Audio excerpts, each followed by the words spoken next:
Hello everyone, how are you doing? Let's begin with some important tips regarding the pronunciation of letter A. आप जानते हो letter ए का उच्चारण कई different way में करा जाता है, but I will start with the basic one. Let's suppose एक वर्ड लेते हैं BADE. आप देख रहे हो इसका सीक्वेंस ए है, ओके, डी है, उसके बाद तुरंत ई है. ओके, सो इस सिचुएशन में आप ए का उच्चारण करोगे ए और यह वर्ड का उच्चारण होगा bed. For another example GATE. आप देख रहे हो ए है, उसके बाद टी है, उसके तुरंत बाद ई है.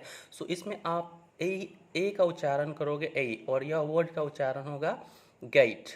तीसरा अगर एग्जाम्पल लेते हैं तो BLAME. ओके, सो ए है, एम ही, उसके बाद तुरंत ई है. सो आप इस वर्ड का उच्चारण करोगे ब्लाइम.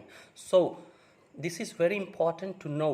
ओके, अगर आपको समझ में आ गया तो just comment and let me know the words that you can form using this tip. Thank you so very much for watching this. Have a great day.